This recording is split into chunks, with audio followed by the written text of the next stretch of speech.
부탁을 받고 오늘 말씀을 전하게 되었습니다. 연주회를 가보면은 오케스트라 공연이 시작하기 전에 수십 명의 연주자들이 제 악기의 소리를 내다가 튜닝을 하는 것을 보게 됩니다. 그들의 악기가 모두 제각각이기 때문에 튜닝을 하지 않으면 조화로운 소리를 낼 수 없는 것이죠. 인류 오케스트라라는 튜닝부터가 듣기 좋다는 말도 틀린 것 같지는 않습니다. 지휘자가 입장하기 전에 모든 단원은 자기 악기의 음 높이를 하나로 맞추게 되는데 일반적으로는 오보의 수석 주자가 기준음을 불어줍니다. 그러면 모두가 거기에 맞춰서 자신의 악기를 조율을 하게 되죠. 오보이가 이 역할을 하는 것은 그 악기가 음색이 맑고 높고 온도나 습기에 민감하지 않기 때문에 정확한 음을 들려줄 수 있기 때문입니다. 모든 악기가 이제 튜닝을 마치고 나면은 비로소 지휘자가 등장해서 고대하던 연주가 시작되는 것입니다. 그런데 튜닝이 음악 연주에만 필요할까요?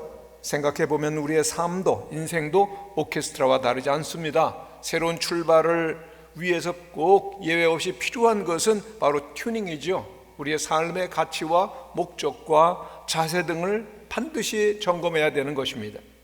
그 누구라도 조율되지 않는다면 아름다운 연주 그리고 행복한 삶은 불가능합니다. 교회나 가정도 성도 여러분 마찬가지인데요. 특별히 오늘은 5월 가정의 달이 시작이 되고 그리고 또한 오늘은 어린이 주일입니다. 어린이와 가정은 우리의 미래이죠. 너무나도 소중한 우리의 가정과 어린이들인데 우리의 가정과 그리고 또한 교회가 하나님과 함께 복되고 새로운 미래를 향해서 나가려고 하면, 새로운 출발을 하려고 하면 먼저 하나님의 말씀, 하나님의 기본 음에 우리의 귀를 기울여야 할 것입니다. 오늘 본문은 예레미야의 말씀인데요, 예레미야는 눈물의 선지자로 알려져 있습니다. 왜냐하면 그가 전했던 하나님의 말씀이 그의 조국 유다가 반드시 고통과 멸망을 당하게 된다는 말씀이었고 그 자신도 슬픔과 고통과 어려움으로 가득한 삶을 살았기 때문입니다. 예레미야는 계속해서 예언을 합니다.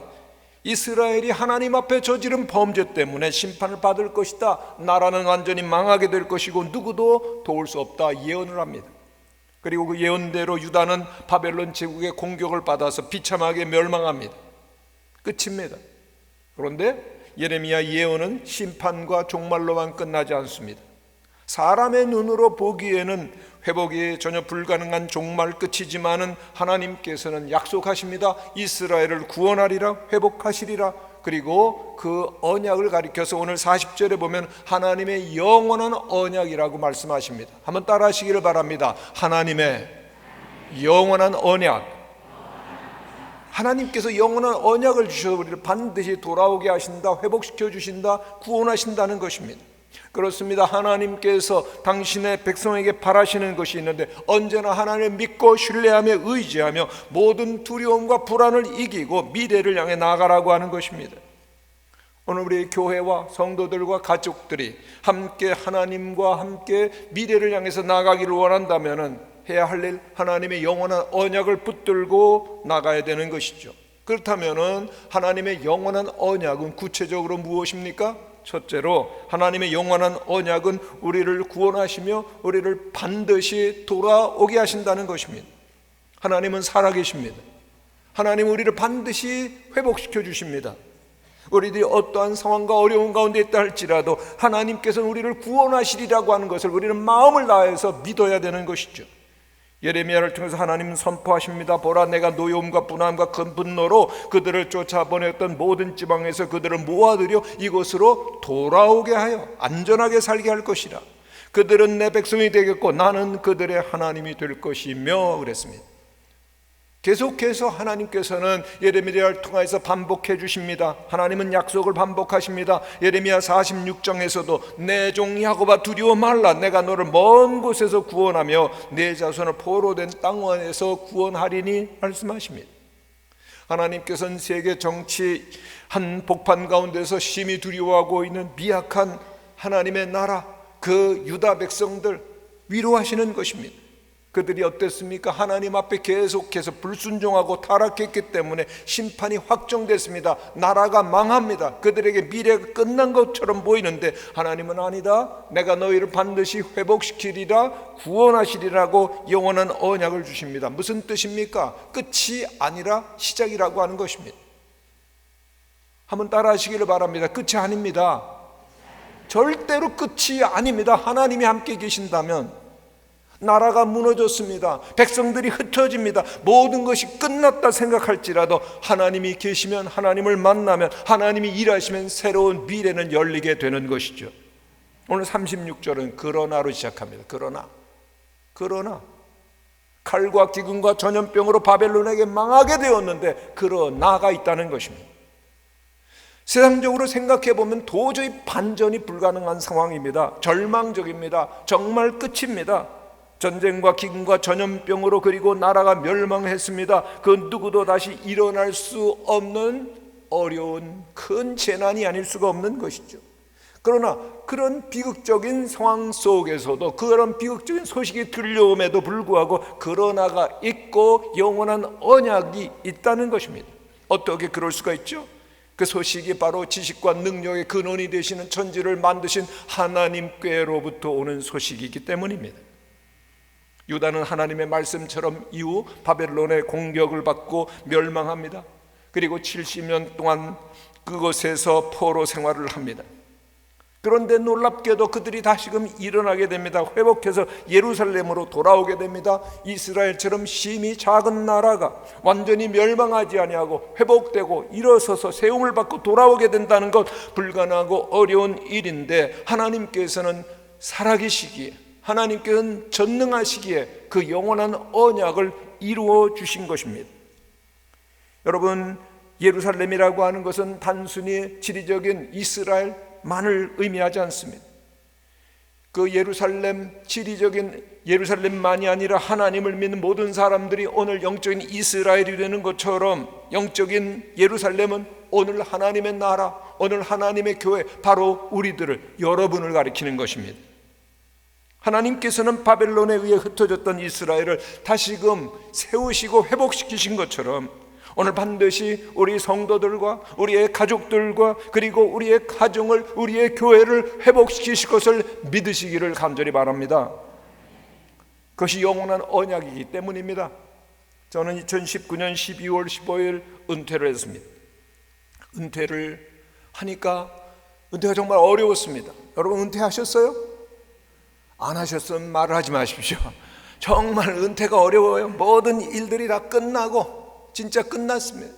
조용하고 외롭고 불안합니다. 두렵습니다.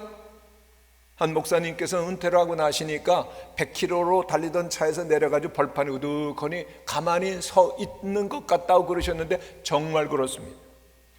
그런데 참으로 어려웠었던 것은 정체성의 위기입니다. 나는 누구인가? 나는 그동안 목사로 살아왔는데 은퇴를 했습니다. 여전히 목사인 것 같은데 너 정말 목사가 맞나라고 하는 생각이 드는 겁니다. 갈 교회가 없고 설교할 기회가 없고 기도할 의욕이 나지 않습니다. 만나야 될 성도, 상담해야 될 일, 그리고 또 이루어가야 될 목회, 그러한 사역들도 중단됐습니다. 끝입니다. 그러다가 작년 4월 무릎 인공관절 교체 수술을 하게 되었습니다. 큰 수술이었는데 잘 됐고요. 그런데 수술 후에 그 의료사고가 나서 감염이 되었고 열이 펄펄 나고 죽음을 앞에 두게 되었습니다. 정말 죽음이 앞으로 다가옵니다. 아, 죽는구나 생각됐는데요, 참으로 죽음 앞에서 저는 놀랍게도 담담했습니다. 왜요? 한번 태어났다 죽는 거니까요. 그런데 죽음의 순간 제 옆에는 아무도 없었습니다. 그리고 아무것도 없었습니다. 그런데 깨달음이 오는데요, 그 가운데서도 제 앞에 계신 분이 계셨습니다. 한 분 하나님이셨습니다. 그때 깨달음이 오는데, 맞아, 하나님은 나의 모든 것이로구나. 하나님께서 나를 부르셨고 구원하셨고 나를 종이 되게 하시고 또한 목회를 하게 하셨고 지금 이 순간도 함께 하시고 하나님은 앞으로도 함께 하실 분이다. 하나님 모든 것이 되십니다. 그때 참으로 하늘의 문이 열리는 것 같고 평안과 기쁨이 오고 기도가 회복이 되고 풍성한 삶이 시작되었습니다. 은퇴는 끝인 것 같았는데 하나님이 함께 하시니 새로운 시작이 됩니다. 모든 것이 여전히 부족합니다. 은퇴, 모든 것이 부족하고 또한 없는 것이 많이 있지만은 여호와는 나의 목자시니라고 하는 걸 깨달으니 부족함이 없으리로 나의 삶이 시작되었습니다. 여러분, 제가 풍성한 삶을 누리는 것 같죠? 안 그러세요? 너무 기쁨과 평안이 밀려오는 것입니다. 모든 것이 끝난 것 같지만 하나님과 함께라면 새로운 시작이 됩니다. 저는 요즘에 신당동에서 살고 있습니다. 여기서 멀지 않은. 그런데 그 신당동이 제게는 태어난 곳이었습니다. 은퇴를 하고 신당동에 무려 60년 만에 다시금 돌아오게 되었는데, 가끔 신당동 거리를 산책하는데 감회가 참 새롭고 여러 가지 생각이 나는데 이런 생각이 드는 겁니다. 저희 가족이 신당동을 떠날 때는 완전히 망해서 떠났습니다. 하나님을 향한 믿음도 신앙도 다 잃어버리고 계속해서 가난과 그리고 몰락과 어려움의 시간으로 접어들었던 것이 바로 신당동을, 우리 가정을 떠났을, 고향을 떠났을 때인데, 그런데 그때도 가정을 붙들고 가족을 지키는 눈물의 기도가 있었는데, 하나님의 언약, 영원한 언약을 붙들고 눈물로 기도하셨던 할머니, 10여 년 동안 그렇게 기도하시다 천국으로 가셨습니다. 할머니의 기도로 어머님이 회심을 하고 다시금 믿음의 그 기둥을 붙들고 하나님의 말씀 속에서 계속해서 눈물로 기도하는 가운데 제가 회심해서 신앙인이 되고 그리고 또한 목사가 되어서 목회를 하는데, 40년 동안 곁에서 아내가 하나님의 말씀을 붙들고 영원한 언약을 붙들고 계속해서 성도들이 함께 위해서 기도해 주셨기 때문에 모든 사역을 마치고 드디어 돌아오게 되었던 것이죠. 하나님께로, 저의 예전 그 고향으로 돌아오게 된 것입니다. 성도 여러분, 하나님은 반드시 우리를 돌아오게 하시고 모든 것을 회복시켜 주시는 분이십니다. 우리의 가정, 또 가족, 사업, 그리고 또한 교회에도 여러 가지 어려움과 문제가 있을 수 있지만은, 그러나 그로 인하여서 낙심하지 말고 그것을 기회로 오직 하나님 앞에 나오는 우리 성도들이 되시기를 바랍니다. 문제가 있습니까? 어려움이 있습니까? 하나님의 영원한 언약을 붙들고 하나님을 떠나지 않으며 하나님을 바라볼 때 하나님께서는 반드시 우리를 회복시켜 주시고 더욱더 깊은 은혜와 그리고 놀라운 축복으로 우리를 인도하여 주실 줄로 믿습니다. 왜요? 하나님의 영원한 언약이 있기 때문이죠. 두 번째로, 하나님의 영원한 언약은 하나님께서 그들과 함께 하시며 그들로 하여금 하나님을 경외하게 하시는데 자손과 후손들까지 복을 받게 하신다는 겁니다. 여러분, 이 말씀을 아멘으로 받으시기를 바랍니다. 39절, 40절 말씀 우리가 함께 읽겠습니다. 시작. 내가 그들에게 한 마음과 한 길을 주어 자기들과 자기의 후손의 복을 위하여 항상 나를 경외하게 하고 내가 그들에게 복을 주기 위하여 그들을 떠나지 아니하리라 하는 영원한 언약을 그들에게 세우고 나를 경외함을 그들의 마음에 두어 나를 떠나지 않게 하고. 하나님께서는 살아계십니다. 하나님을 떠나지 아니하십니다. 그러므로 우리들이 항상 해야 될 것, 하나님을 바라보는 일, 경외하는 일인 것이죠. 그를 위하여 하나님께서는 우리에게 한 마음과 한 길을 주신다라고 말씀합니다. 여러분, 우리의 마음이라는 게 어떻죠?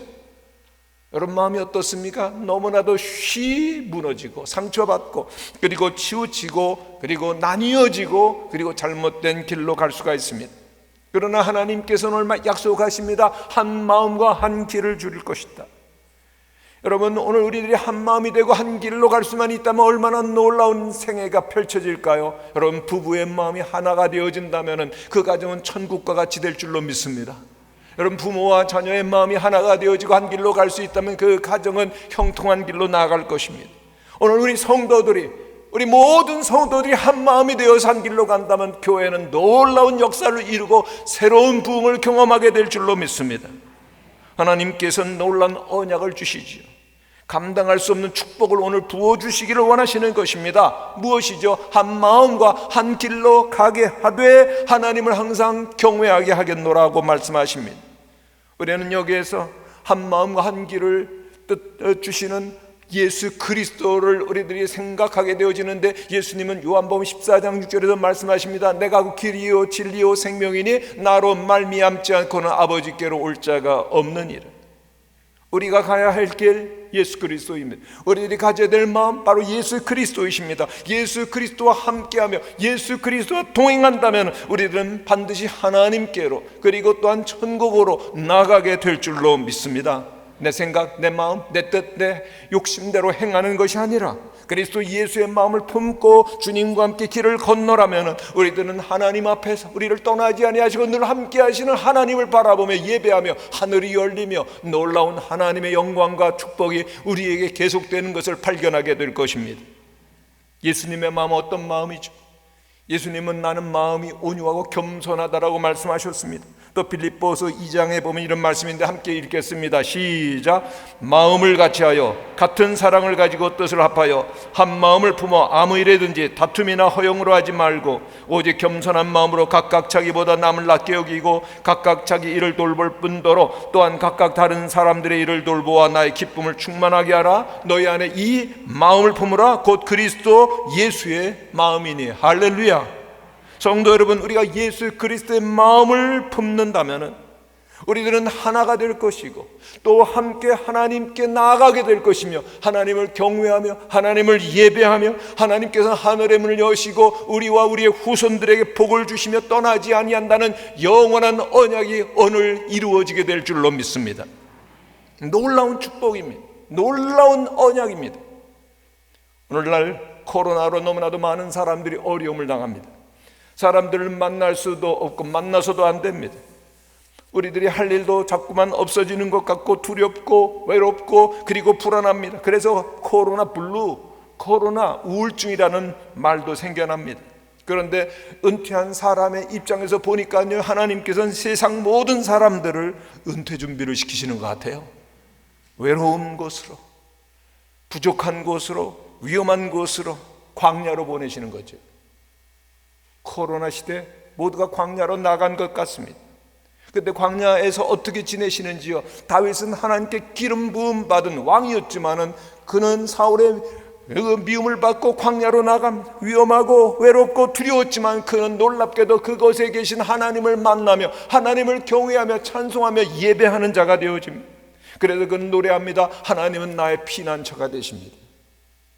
유진 피터슨은 하나님이 나의 피난처가 된다는 말을 이렇게 설명합니다. 하나님이 우리의 피난처가 되신다는 것은 어떤 위험이나 힘든 상황이 되어도 어떤 유혹이 있어도 하나님을 선택한다는 의미다. 너무나도 참으로 은혜로운 설명이 아닙니까?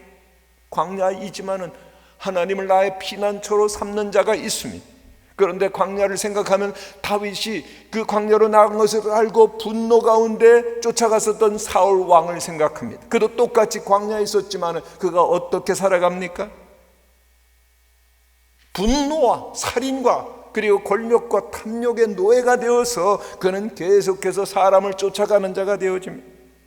우리는 지금 외롭고 힘든 광야에 있는데 어떻게 사시는지, 그 광야 속에서도 하나님을 바라보며 예배하며 여호와는 나의 피난처라고 경배하던 다윗이 될 것인지, 분노와 탐욕 가운데서 세상 사람들을 쫓아가는 멸망의 길을 나갈지, 그건 우리의 선택입니다. 하나님을 바라보며 예배하는 자에게 언제나 하나님은 함께 하시며 떠나지 아니하시며 하늘 문을 여시고 복을 주시겠다고 약속하셨는데 그 말씀이 오늘 여러분들의 가정과 교회에 이루어지게 되시기를 간절히 축원합니다. 하나님, 우리가 믿음으로 살 때 때로는 성공하고 때로는 실패하고 때로는 역경과 때로는 순경의 길로 나갈 때도 있지만은 하나님은 언제나 함께 하십니다. 여러분, 요셉을 보면은 그는 부모의 사랑을 받고 꿈꾸는 자였지만은 형제들의 미움을 받고 애굽의 노예가 됩니다. 보디발 집안에 있었는데 보디발이 이 요셉을 볼 때마다 참 놀라움을 금치 못했던 것은 너무나 성실하고 부지런하고 모든 맡겨진 일을 책임껏 다 하는데 더한 것은 그는 언제나 기도하는 것 같았어요. 모든 일을 맡겨주면은 참으로 기도하는 것 같고, 그리고 또한 조용한 시간이면 은밀히 하나님을 예배하는 모습, 그거 보면 느끼잖아요. 저분은 예배하는 것 같아, 저분은 기도하는 것 같아, 저분은 나와는 뭔가 좀 다른 것 같은데, 하나님이 함께 하시는, 하나님을 예배하는 그 기도하는 요셉을 보면서 놀라는데, 더 놀라운 것은 그렇게 하나님이 함께 하심과 동시에 그의 행하는 모든 일이 다 형통했다라고 하는 것입니다. 창세기 39장에 하나님이 요셉과 함께 하심에 그가 형통하였다라고 하는 영원한 언약의 말씀이 여러분들에게 그대로 이루어지게 되시기를 바랍니다. 여러분들이 직장에 있을 때, 여행 갈 때, 어디에 가든지 하나님과 함께 하시며, 아니 하나님을 예배하며 기도하며 바라보시는 가운데 형통의 길로 나아갈 수 있게 되시기를 바랍니다. 예배가 중요합니다. 하나님을 바라보지 않으면, 하나님이 함께 계시지 아니하면 내 마음대로 될 것 같지만 끝입니다. 몰락입니다. 하나님을 예배하며 하늘의 문이 열려질 때 우리에게 새로운 형통의 길이 열려지지요. 우리에게 탱크 목사로 잘 알려진 홍민기 목사님 목회 중에 어려움이 생겨서 사임을 하고 개척을 하게 되었습니다. 그때 가장 어려웠었던 것은 예배드릴 장소가 없는 것이었습니다. 한 번은 너무 예배 장소가 없어서 교회 집사님이 운영하시는 그 음식점 앞에 그 높은 그 언덕이었는데 그 야외에서 예배를 드리기로 했습니다. 그런데 오늘처럼 갑자기 기온이 떨어지고, 그리고 또한 날씨는 흐리고 바람이 부는데 설교를 하면서 한 번도 떠는 일이 없었던 탱크 목사님이 너무나도 떨었다는 겁니다. 두려웠다는 것입니다. 설교를 시작하면서 교인들을 바라보면서 뭔가 위로를 해주고, 그리고 또한 안정감을 갖기 위해서 이렇게 말했습니다. 그래도요, 비는 내리지 않아서 다행이네요. 말을 잘못했습니다. 그 다음부터 비가 후두둑 후두둑 내리기를 시작합니다. 그런데 놀라운 것은 나이 드신 성도님들로부터 청년에 이르기까지 한 사람도 꼼짝하지 아니하고 설교자를 바라보며 전심으로 예배를 드리더라는 겁니다. 이들을 보면서 목사님 너무나도 큰 은혜와 감동을 받고 자신이 도대체 무슨 설교를 했는지도 몰랐다는 겁니다. 그런데 그 예배를 기점으로 그 이전과 이후, before and after가 완전히 이 교회와 성도들이 바뀌는 계기가 되었는데, 왜요? 야훼를 맞으면서 그 험한 그런 상황 속에서도 하나님을 바라보는 그 순간, 하나님은 정말로 그 자리에 함께 계셨고 하나님이 임재하시고 하나님을 예배한다는 것이 무엇인지를 알았던 것이죠. 광야와 같은 곳이지만 하늘이 열리고 하나님께서 함께 하시고 하나님의 선하심과 인자하심을 경험했을 때 그들은 어떠한 어려움도 이겨낼 수가 있었고, 그 이후로 라이트하우스 무브먼트라고 그 어두움 속에 빛을 발하고자 교회를 개척하고자 하는 운동이 전국으로 확산되는데, 지금 서울과 부산과 여러 지방에 계속 교회들이 세워지는데 그 핵심은 예배입니다. 예배를 드릴 때, 하늘이 열릴 때 하나님은 우리와 함께 하시고 형통의 길로 인도하여 주시는 줄로 믿습니다. 하나님이 정말 우리에게 원하시는 것은 전능하신, 어디에나 함께 하시는 하나님을 바라보며 예배하는 것이죠. 성도 여러분, 질문 한 가지를 드리겠습니다. 우리 약속교회에서 제일 예배를 잘 드리는 분이 누구죠? 놀라셨어요? 여러분 가슴에 손을 얹고 한번 따라해 주시기를 바랍니다. 제가 예배를 가장 잘 드립니다. 아멘이십니까? 여러분, 하나님을 향한 전심을 다한 예배가 바로 나에게서부터 시작돼야 되는 거죠. 예배는 결코 누구에게도 양보할 수 없는 것입니다. 하나님과 나만이 아는 그 예배가 우리에게 있을 때 하나님께서는 우리와 함께 하시며 길을 열어주시는 거죠. 저는 오늘 말씀을 준비하면서 새로운 감동을 느꼈습니다.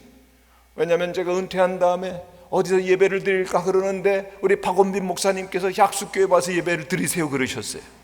그래서 그 말에 순종해서 매주 우리 일부 예배 때 저 뒤에서 아내와 함께 손잡고 예배드리다 갑니다. 모르셨죠? 근데 오늘 설교를 준비하면서 마음에 소원이 생겼습니다. 하나님, 제가 약속교회에서 제일 예배를 잘 드리는 사람이 되게 하여 주옵소서. 여러분 아멘 하면 안 되세요 지금은요. 목사님 안 돼요. 내가 제일 예배를 잘 드리는 사람이에요. 아멘이십니까? 하나님, 나를 위해서 독생자를 주시고 모든 은혜와 축복을 아낌없이 주시는 하나님 앞에 내가 예배 드리는데 누구보다 뒤져선 되겠습니까? 나는 마음과 정성을 다하여 하나님을 온전히 예배하리라. 그럴 때 하나님께 우리는 노래하는 자가 될 수 있고 하나님의 도우심을 바라볼 수가 있습니다. 다윗은 광야의 위험 중에도 함께 하시는 하나님을 바라보며 예배할 때 노래합니다. 여호와는 나의 목자시니 내게 부족함이 없으리로다. 내가 사망의 음침한 골짜기를 다닐지라도 해를 두려워하지 아니하리로다. 오늘 우리에게 무엇이 필요합니까? 상황이 아니라 우리와 함께 하시는 하나님을 바라보며 하나님만을 예배하며 경외하는 우리의 믿음 생활인 것이죠. 그럴 때 하나님은 우리와 함께 계심을 알게 될 것이며 지켜주실 것이며 하나님의 영원한 언약이 이루어짐을 경험하게 될 것입니다. 이사야 43장 2절 말씀을 함께 읽겠습니다. 시작. 내가 물 가운데로 지날 때 내가 함께 할 것이라. 강을 건널 때 물이 너를 침몰하지 못할 것이며 내가 불 가운데로 지날 때 타지도 아니할 것이요 불꽃이 너를 사르지도 못하리라. 히브리서 13장 5절 말씀도 있습니다. 시작. 그가 친히 말씀하시기를 내가 결코 너희를 버리지 아니하고 너희를 떠나지 아니하리라 하셨느니라. 아멘이십니까? 하나님 우리를 떠나지 아니하시고 버리지도 아니하신다는 겁니다. 그러니 우리가 무엇을 해야 될 것입니까? 언제나 함께 하시는 주님을 바라보며 마음과 뜻과 정성을 다하여 온전한 예배자로서 경외하는 자로서 승리하게 될 때 하나님은 우리에게 모든 약속하신 복을 우리와 우리의 후손들에게 주실 줄로 믿습니다. 세 번째로, 하나님의 영원한 언약은 우리가 마음과 정성을 다하여 주님을 예배할 때 하나님께서도 마음과 정성을 다하여 우리를 이 땅에 심으신다는 것입니다. 놀라운 약속이죠. 하나님이 우리를 심으신다면, 하나님이 우리를 위해서 일하신다면 모든 것은 날로 날로 번창하며 시작은 미약했을지라도 힘이 창대하게 될 줄로 믿습니다. 41절 말씀을 같이 읽겠습니다. 시작. 내가 기쁨으로 그들에게 복을 주되 분명히 나의 마음과 정성을 다하여 그들을 이 땅에 심으리라. 아멘이십니까? 여러분들에게 주시는, 여러분의 가정에 주시는, 교회에 주시는 말씀이 되시기를 간절히 바랍니다. 하나님이 복을 주시겠다라고 하나님께 깨어서 예배하며 함께 하시는 주님을 경배하는 자들에게 복을 주시겠다고 약속하시면서 이어서 우리를 이 세상과 땅에 심으시겠다라고 말씀하는 겁니다. 성도 여러분, 사는 게 힘이 드시죠? 힘이 안 드세요? 정말 힘듭니다. 인생은 사는 게 너무나 힘들어요. 왜요? 특별히 어디를 가든지 텃세가 있어요. 얼마나 텃세가 심한지 없는 데가 없어요. 어느 곳에 자리를 잡고 뿌리를 내리고 정착하고 인정을 받는다는 것이 얼마나 어려운 일입니까? 그런데 그렇게 텃세가 심한데 그 텃세를 이겨내고 우리들이 든든히 세워지는 비결이 무엇입니까? 소위 힘이 될 만한 사람이 그곳에 자리를 잡도록 함께 해주고 도와주고 뿌리를 내리도록 우리를 적극적으로 지원해 줄 때 그는 그곳에 정착하는 것입니다. 그러면 오늘 우리들에게, 그리스도인들에게, 세상에서는 때로는 우리들이 비난받고 그리고 또한 무시받지만 우리 그리스도인들에게 힘이 되신 분은 누구시죠? 누구십니까? 하나님. 세상의 그 어떤 세력도 능히 넘볼 수 없는 전능하신 하나님께서 우리의 도움이 되십니다. 우리의 힘이 되십니다. 다윗은 고백합니다. 나의 힘이 되신 여호와여, 내가 주를 사랑하나이다. 한번 따라하시기를 바랍니다. 나의 힘이 되신 여호와여. 아멘이십니까? 하나님은 우리의 힘이 되시는 분이십니다. 세상의 어떤 권세와 지혜와 능력보다 더 큰 힘과 그리고 권세를 가지신 힘이 되신 여호와가 오늘 우리와 함께 하십니다. 그런데 그 하나님께서 우리를 이 땅에 심으시되 기냥하지 아니하시고 분명히 마음과 정성을 다하여 심으시되 분명이라고 약속하셨어요. 마음과 정성을 다해 우리를 심으시겠다고 말씀하십니다. 하나님께서 우리를 대하실 때 어떤 이해 타산이나 원리 원칙 등 계산이 아니라 사랑과 기대를 가득히 담으시고 우리를 위해서 심으시는데 정성을 다하시겠다고. 그런데 정성이라고 하는 히브리어는 네페슈라고 하는 단어인데요, 그것은 호흡하다, 생명, 목숨이란 뜻입니다. 천지를 지으신 전능하신 하나님께서 그냥 한마디 말씀만 하셔도 되는데 하나님께서 우리를 사랑하시고 우리를 심으시되 마음과 목숨을 다하여 우리를 심으신다고 말씀하십니다. 어떻게 해요? 예수 그리스도를 보내주셨습니다. 우리의 죄와 우리의 허물을 사하시기 위해서 십자가에 못 박혀 죽게 하시고 그리고 또한 하나님의 권능으로 영광주에 부활하게 하시고 그리고 오늘 우리와 함께 하시는 주님의 은혜와 사랑이 우리와 오늘도 함께 하시는 줄로 믿습니다. 하나님께서 마음과 생명을 나하시겠다고 하면은 그 누가, 어떤 세력이 우리를 감히 막고 쓰러뜨리고 뿌리를 뽑을 수가 있겠습니까? 하나님께서 당신의 마음과 정성을 다하여서 분명히 우리를 이 땅에, 이 세상에 심으신다고 약속하셨습니다. 하나님께서 나무를 심으는 목적은 한 가지입니다. 자라게 하시는 것이죠. 그러므로 우리들이 해야 할 일이 있습니다. 늘 자라게 하신 하나님께 붙어 있으며, 그리고 하나님의 뜻 가운데서 날마다 새롭고 날마다 변화되는 여러 성도님들이 되시기를 바랍니다. 여러분의 가정이 그렇게 되고 교회가 새롭게 되시기를 바랍니다. 그리고 나무를 심는 최종적인 목적은 열매를 얻기 위한 것이죠. 30배, 60배, 100배 결실을 하나님께서는 원하시는 것입니다. 하나님은 그렇게 하실 것입니다. 아멘이십니까? 저는 26년 전 우리 약수교회 와서 원로 목사님 이응선 목사님께 인사를 드렸습니다. 왜냐하면 제가 무학교에 부임했기 때문에. 그런데 그때 약수교회 어땠죠? 우리 무학교도 마찬가지로 교회를 새롭게 짓기 이전이었습니다. 여러분, 오늘 우리 약수교회를 생각할 때 그때 교회는 상상이나 오늘이 있기를 상상이나 했을 수가 있겠습니까? 하나님께서는 오늘 놀라운 일을 이루셨지만, 하나님께서 오늘 약수교회와 모든 성도들에게 원하시는 것 한 가지는 더욱더 자라게 하시고 더욱더 번창하게 하시기를 원하신다는 것입니다.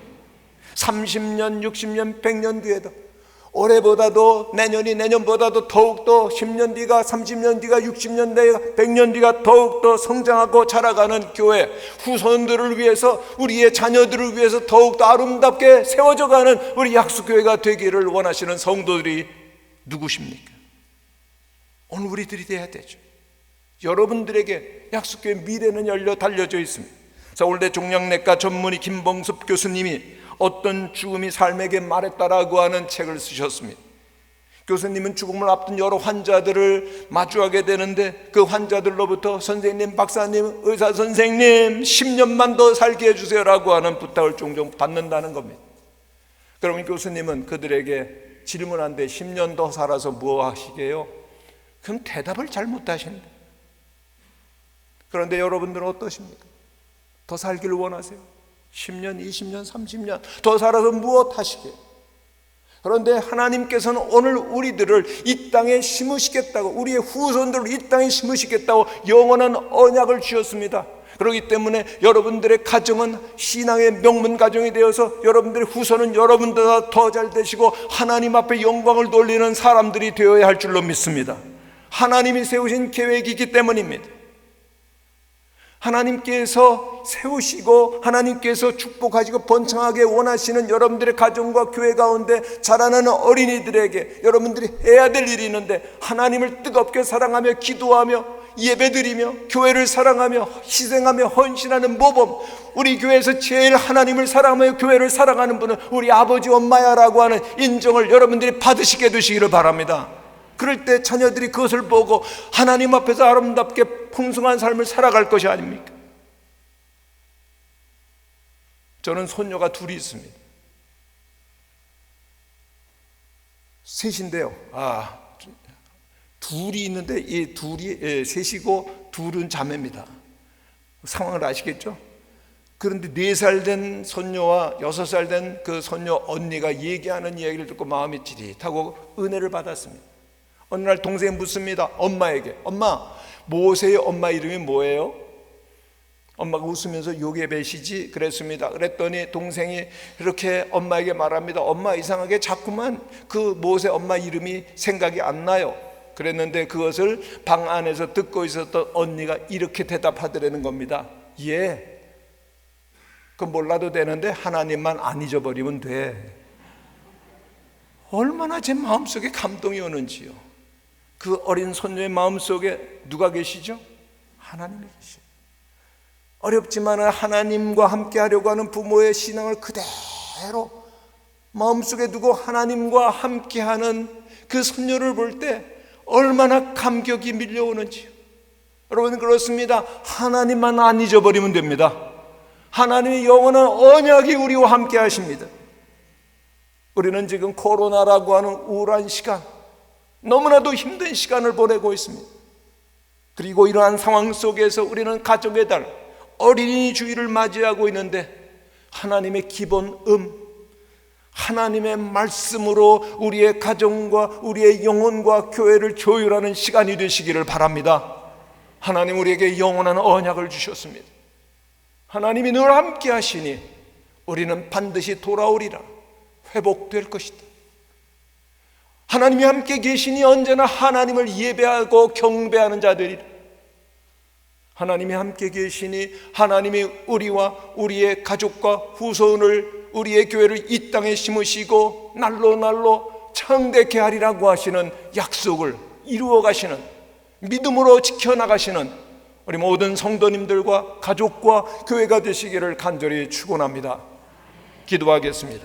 사랑이 많으신 아버지 하나님, 어렵고 외롭고 힘든 시대이지만은 살아계시는 하나님의 영원한 언약을 붙들고 승리하는 우리 모든 약속교회 성도들과 가족들, 교회가 되게 하여 주시옵소서. 가정 예배를 가장 사랑하며 드리는 가정이 우리의 가정이 되게 도와주시옵시고, 가정 예배를 잘 드리며 하나님의 뜻 가운데 교회를 아름답게 세워가는 우리 성도들과 교회가 되게 하여 주옵소서. 예수님의 이름으로 기도드리옵나이다. 아멘.